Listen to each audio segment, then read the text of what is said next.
I want to wish each and every one of you, first of all, Shabbat Shalom.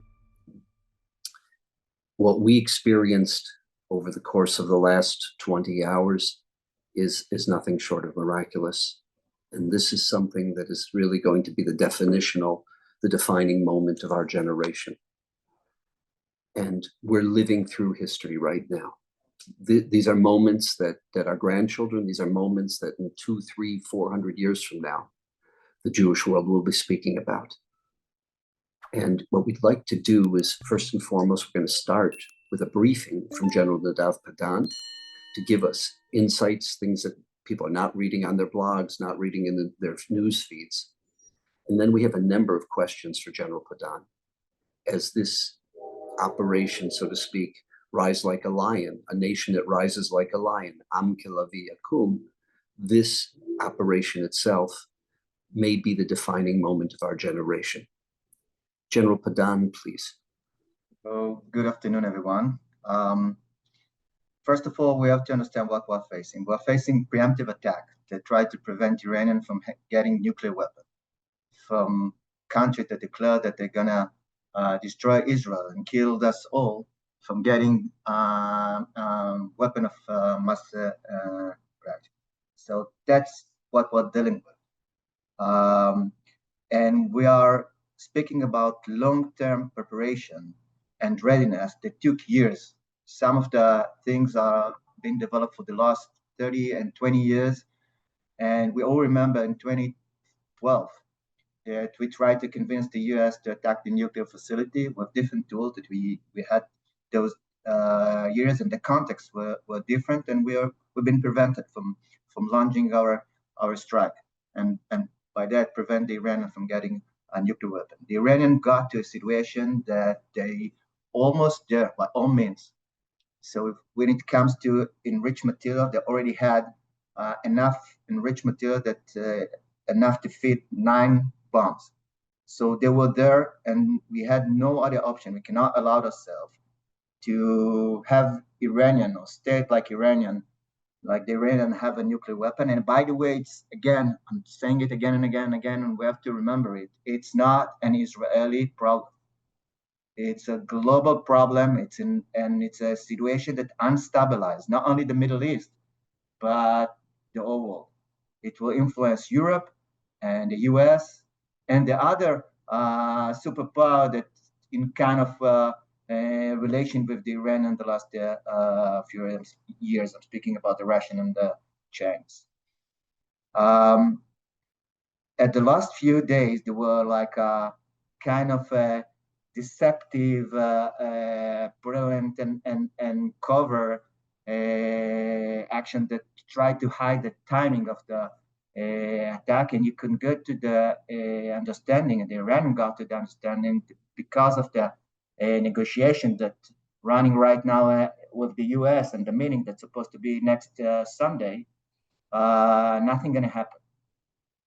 And Israel very smartly, I guess, with the Mossad and the IDF, opened a strike that put the Iranian in surprise.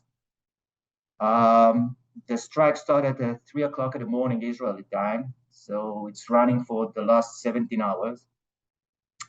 And it's run with multi-stage kind of plans that could take between days to weeks, between 7-10 days to 3-4 weeks. It's dependent on the development and the response at the Iranian side. And the strike targeted 3 layers. One is the defense system, the air defense system of the Iranian, to allow us kind of freedom of flying or air superiority. The second layer deal with the chain of nuclear weapon that include missiles and warhead and enriched materials, and the leadership of the Iranian military security within Iran. I have to say one word about the Iranian army or military, because people sometimes misunderstand the system. We're speaking about kind of two parallel armies under one chief of staff. There is the Iranian Armed Forces Chief General of Staff that command two militaries under it. When I'm saying two military, I'm speaking about the Artesh. It's the regular military that have ground forces and air forces and navy and so on and so on. And the IRGC, the Islamic Revolution Guard Corps, which have also Air Force, ground forces, navy, but it's got also two other forces. One is Al-Quds Force. Al-Quds stand for Jerusalem, the Holy. And the responsibility of this force is to operate all the proxies, the Houthis, the Hezbollah, the Shia militia in Syria and Iraq, and so on and so on. And there is another force that's called the Basij, which is kind of a civilian militia that got weapons from the direction from the IRGC, and their mission is to kill prevent to protest and try to fight the revolution Islamic regime. When the strike started, we've been able to eliminate a significant part of the chain of command, which include the General Chief of Staff and his deputy, the commander of the RGC, the commander of the Air Force of the RGC, the commander of the Air Defense of the RGC, the commander of the drones and missiles of the RGC, which influenced significantly the ability of the Iran to respond in the first few hours. We also been able to destroy significant part of the sensor and the radars of the air defense system, and we also destroyed the last 1.5 300S anti-aircraft missile, Russian anti-aircraft mission that remained from the last attack that Israel launched a few months ago. We also been able to destroy a significant part of the air defense system. I'm opening a small window. The Iranians still have thousands of tools and weapons and soldiers at the air defense system. It's not that the air defense system of the Iranian eliminated, but the sophisticated part of it, the one that prevent Israel from freedom of operation over Iran, been destroyed. And you can see in the middle of the day, jet of the Air Force, of the Israeli Air Force, flying pretty freely over Tehran, which is amazing success. And also the elimination of the chain of command of the Air Force, that by kind of a very, I would say, creative maneuver, been pushed to a bunker and been booby trapped over there, and all the chain of command of the Air Force been eliminated in one time. When it comes to destroying the nuclear facility, that's going to take time. So we attacked so far 4 of the facility. There was significant attack on 2 of them, on Natanz and Isfahan. And we also attacked Arak, Fordo, and Kabarsheh. And that's going to take a while. You have to understand that significant part of the facility are cached under the ground. And it's not that easy to destroy it. It needs a lot of ammunition and very specific ammunition that can penetrate into the bunkers. And that's going to take a while. As far as we understand, the damages in Natanz are significant, and Natanz, which is the main enriched facility of the Iranian, are not operating, and it's a big question if it's going to be operated in the future. We don't know yet the result or all the result, but we have all the belief to assume or all the reason to believe that it's destroyed and it won't be operated again. The last layer deal with the ability of the Iranian to respond, which include destroying drones, ballistic missiles. They are not part of the nuclear program. Those are the same ballistic missiles that have been launched toward Israel the last time, and destroy and hit the Air Force bases and control bases that control those respond. In Israel, we are preparing to welcome those kind of response. We're already start the operation with Allah. They just put people in Israel in kind of readiness and make sure that they are close to the shelter and the safest places. Without nothing happen. In part of the assumption, I can tell you from first hand, we thought that the first response at the very first hour would be around 600, 700 missiles. It didn't happen. It didn't happen to my assumption because of two main reasons. First of all, the Iranians were in shock, surprised. And the second one, that Israel hit very significantly the basis and the ability of the Iranian to respond. I'm opening a window here. We say that a lot of time that war is about momentum and not about numbers. So even when Israel strike and attack those bases, the Iranians still have huge arsenals of ballistic missiles, and they can recover. When the smoke and the fog will spray, they will go back to the bases, try to figure out which kind of missile they can maintain and bring back to operational mode, and they'll have the ability again in hours. And it's an ongoing fight. We are trying to prevent them from recovering, and they will try to recover under the ongoing attack of Israel. The second thing that Israel did as a response is recruiting thousands of reservists. First of all, to fulfill the needs of the headquarters, to keep running and planning the operation. And second, to strengthen the border and the security routine all along Israel, from the Lebanese border to the Syrian border to Judea and Samaria, Gaza, Jordan, and so on and so on. That means that thousands of reservists are right now on the way to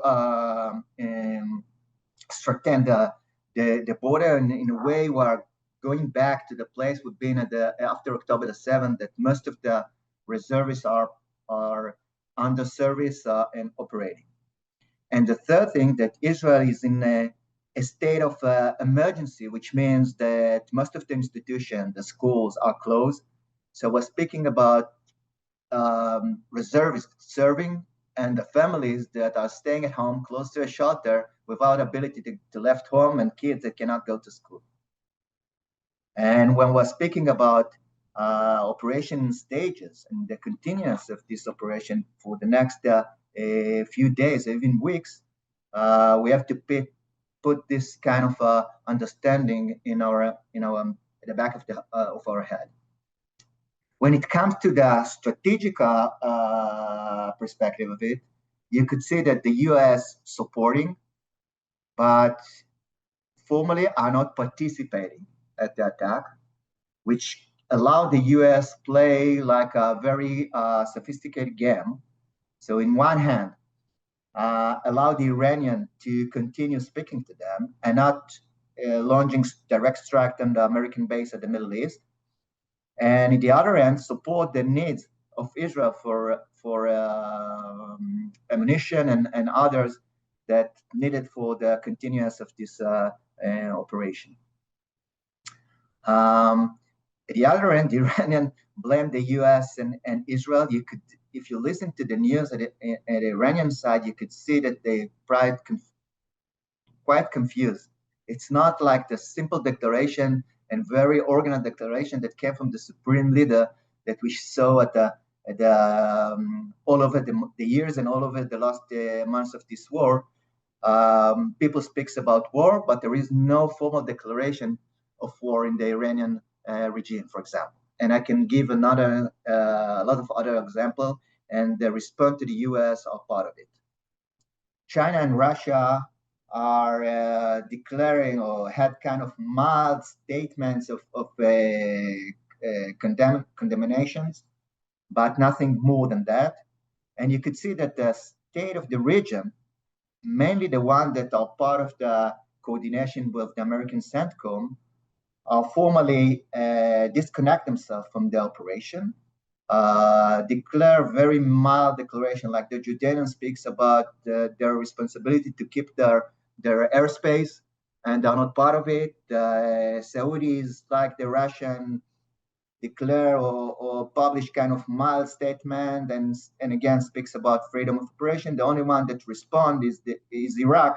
They are all part of the coordination, and they send a condemns and ask the UN to condemn Israel. What could happen the next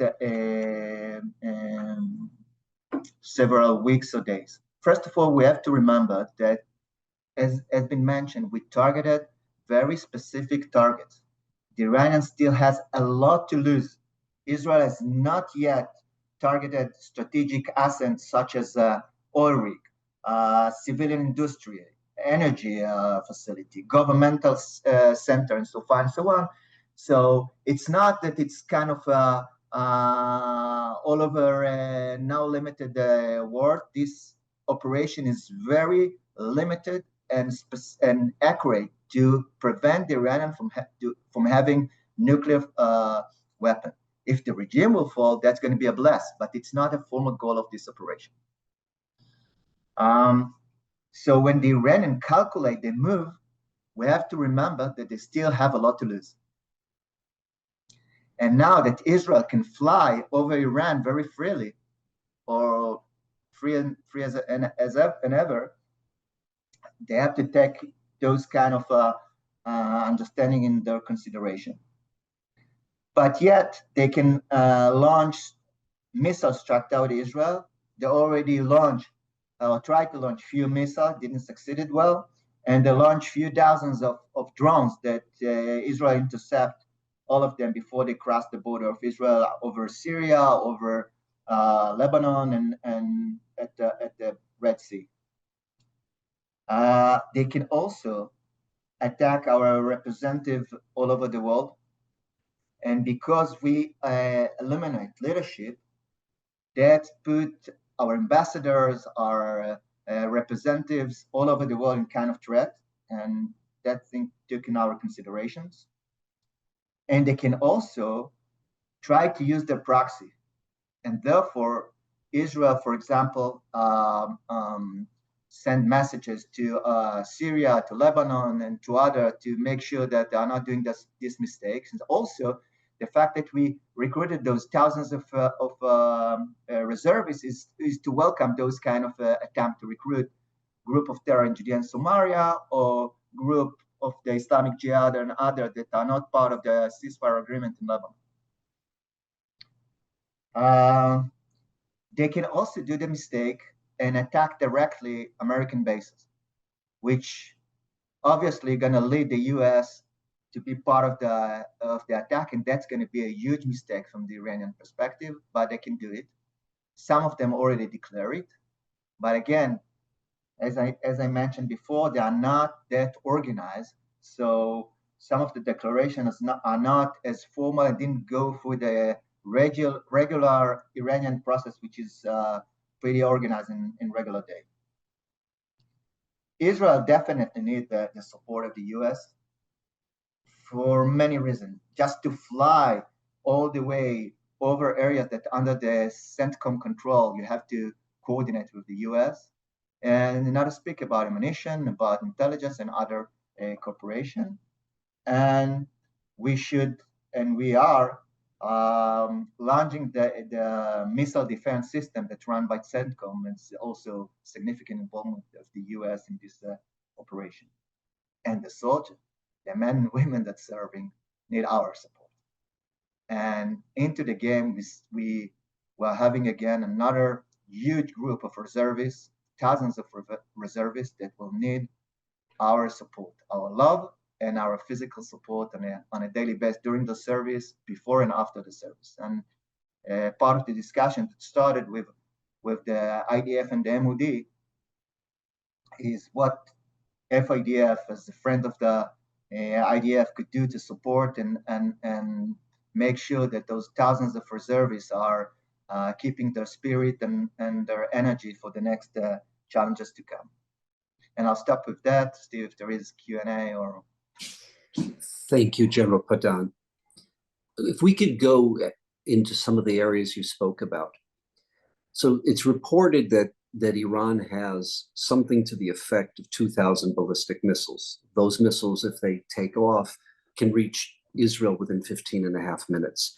Right now, as we speak, they've sent 100 missiles into Israel. I've actually seen pictures while you were speaking of a couple of the missiles have landed, have hit in Tel Aviv. We don't know what kind of, whether it's structural damage or worse. The 2,000 ballistic missiles, is that something that the majority of them can be removed through the Israeli Air Force? Are they in underground bunkers? Are they spread out throughout the country? And is that one of the primary goals of this campaign, is to shrink those number of missiles that they cannot be a serious threat to Israel? If you could speak about that. So when you speak about this number, and the numbers are greater than those numbers, you speak only about the long-range missiles. They have huge arsenal of missiles. Some of them that not considered as long-range missile could reach to some part of Israel. And most of the missiles, the long range and the middle and the missiles that can cover Israel, are located in kind of bunker under the ground. Parallel to that, they have other facilities like those containers that cached inside of them missile and could be merged into kind of civilian places. They have ability to move missile from one place to another in kind of civilian track, and we saw it at the very beginning of this operation. And the bottom line of it, it's not going to be easy to destroy all the missiles of the Iranian the next few days. It's going to take a while, if at all. And we're going to face a wave of thousands, if not hundreds of missiles the next few days. It's going to be part of this operation. And we have to understand that Israel going to suffer from it, but the cost, the goal to destroy the nuclear facility is more important than the ability of Israel to contain and suffer from those attacks, and we're going to suffer from it. Definitely, it's going to hit places in Israel. I think that the Iranian will do a huge mistake if they'll target the main cities. I mean, civilian facility. It will open the target that I've been mentioned before to the Air Force, and they can do it. They can tomorrow attack the energy system and the water system that the Iranians suffer from lack of support of it for the last few weeks, and create a crisis in Tehran and other cities in Iran. So it's going to be a huge mistake if the Iranian will attack or target it. Civilian target in Israel. But to your question, we have to understand that the Iranian will have hundreds of missiles even when the operation will end. And it's going to be part of the phenomena of this operation. Every day, launching of thousands of rocket to Israel. So even after the operation ends, they will still retain a significant percentage of their missiles. Just if I could share with you, General Padan, and those, this is an image of Tel Aviv. Apparently, there have been strikes that have hit in Tel Aviv, in Ramat Gan, as we've been speaking. They apparently feel that there was 150 rocket shot. If, as you said, there was huge damage done to Natanz, to the uranium enrichment facility there.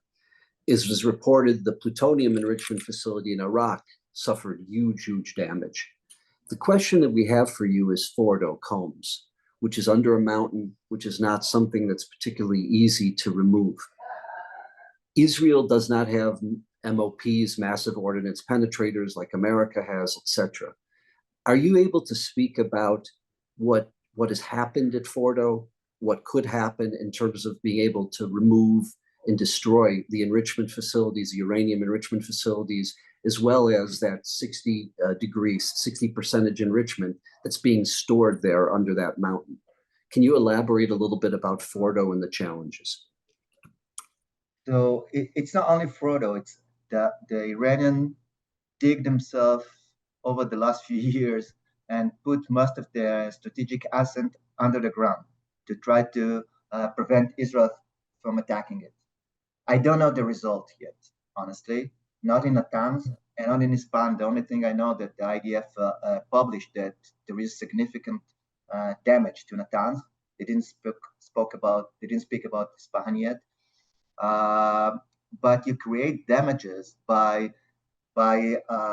destroying part of the control system, destroy the transformers, and destroy components that are not necessarily under the ground, and by that created damage that influence what's are hiding under the ground.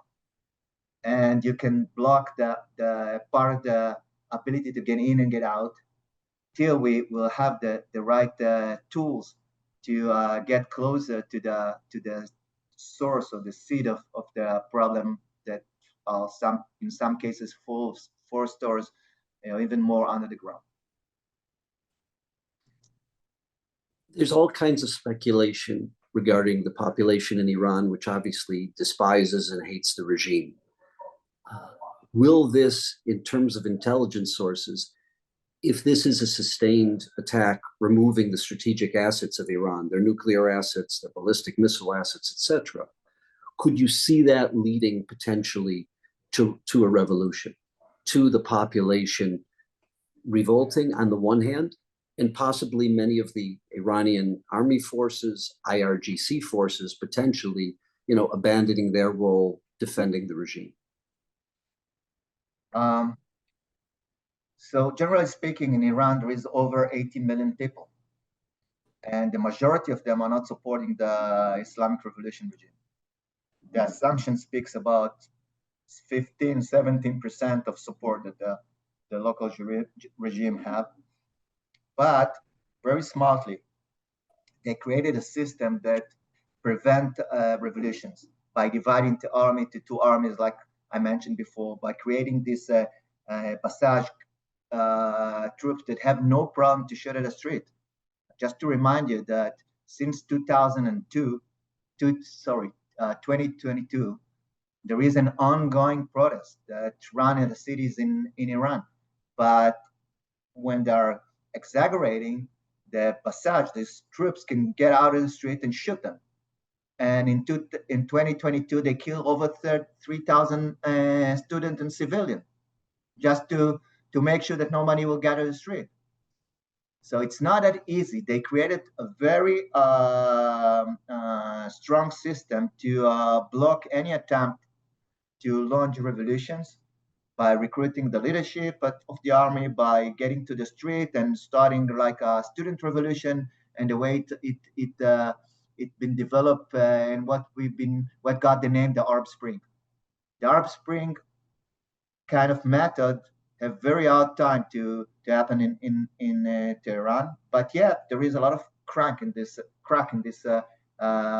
system, and the intelligence community of the Western world try to use those crack to initiate friction between the people and the regime. I think that if Israel will attack the civil industrial and then energy sources, that could make a very strong impact. Because even today, it's hard to get clean water in Tehran. And it's a huge challenge. And it will bring the people out to the street but again, it's kind of a moral dilemma if we can use those kind of tools against civilian population that we want to recruit. I don't know if this is something that you can share publicly, but you said there are two possible scenarios. One scenario is this could go 6-7 days. A second scenario is this could be 3 to 4 weeks. In terms of the next stages, the stage B, C, D of this campaign, can you share with what strategic assets, what targets would be the focus? the targets, it's going to be the same target, the same three layers. One is to keep destroying the ability of the Iranian to rebuild, recover from the attack against the defense system. So Israel could keep this freedom of operation over the cities and over the facilities in Iran. It's not something that been done and that's it. You have to maintain this kind of a operation to allow the jet keep on flying over to Iran the next few days. That's one layer. The other layer is the keep on going of digging and destroying the nuclear facility. And when we're speaking about the nuclear facility, we're not only speaking about the enrichment, we also speaks about the factories that create rocket engines, the warhead factories, and so far and so on, the whole chain of producing nuclear weapons. And that's going to be the main lakmus paper that will tell us that we did enough. If we create damages that will allow prevent Iran from getting nuclear weapon for the next few years, that's going to be enough to stop the operation and move to a kind of diplomatic layer that will continue the negotiation between the US and Iran or other with the Iran and get to some kind of agreement. You cannot only by force destroy the ability of the Iranian to have nuclear weapon in the future. It's going to be winning time by this operation and using this time to create diplomatic solution for the years to come. You mentioned, Major General Padan, the requests that we've been receiving from the IDF. Thousands and thousands of reservists have been called up. As we know, tens of thousands of reservists have already been called up. And the request that's coming to us, and we have an urgent campaign for that, is to fund the needs of those reservists and their families. If anyone is willing, and this is a great dire need, please go to FIDF.org, FIDF.org, and one can give donations for the purpose of this campaign. The funds will go to very many purposes, whether it's food relief for the families of the reservists, whether it's financial support for the families of the reservists, those being called up. And again, once they're called up, we do not know how long they will be, whether it's in Judea, Samaria, the Lebanese, the Syrian, the Jordanian border, and of course, in Gaza. And this is all a consequence of what's happening over the course of the last couple of days. On Sunday, what we're going to be doing is we're going to be having a briefing, a live briefing at noon. Tentatively, Jonathan Chanzer will be giving that briefing. If there are radical changes, are there the significant changes over the course of the next 24 hours, we may also be sending out a briefing for Saturday night as well. We will keep everyone in touch. We'll have up-to-the-date, not only news, which people get, but we'll have up-to-the-date analysis. Major General Padan, would you want to share some last thoughts with us? I just say three things. I'm getting a lot of text messages during the brief with question and people send me videos. By the way, they send me video just for example what I'm trying to deliver, what kind of message I'm trying to deliver. They send me message of the Iranian hitting jet of Israel. The video that's been sent, and I see it right now, is a Russian jet that's been tackled by the Turk 10 years ago. So there is a lot of rumor, a lot of fake. Don't listen to the rumor. It's going to take time. We're going to be here to provide you formal kind of information whenever it's needed. And things going to be developed over the next few days. And yes, we are just checking 7 places right now in Israel that missile got hit. And the first responder of Israel right now searching those places to see if there is wounds and what the result of it. If there's going to be information, we're going to publish it in our media. But we'll keep inform you and things when significant things are going to happen. So don't listen to all the rumors and remember that it's a long war. We are on the right side. We're gonna win it. And we're doing historic operation to make sure that never again got boots on the ground. And the boots on the ground are the brave men and women that's serving right now in the FIDF, in the IDF, sorry, and protecting the Jewish land. And we supported thousands of soldiers till yesterday. The number are double today. So we have to do more and to make sure that those young men and women have the strength and the spirit to continue to defend all the Jewish people in Israel and all over the world. Thank you for everything that you're doing. And thank you, Major General Padan. Again, FIDF.org, the urgent campaign, which is funding those who've been called up for this war. We'll be in touch. We'll be in touch on Sunday. And if there's some radical, drastic change, we'll be in touch with a briefing Saturday night as well. Thank you. Wishing everyone a Shabbat Shalom, praying for our brothers and sisters in Israel. There's just as Major General Padan was speaking, Magen David Adom announced 5 to 7 people were moderately injured in a rocket that hit in Ramat Gan, and obviously details will be coming forward. Shabbat Shalom. Please pray for our brothers and sisters in Israel. Thank you.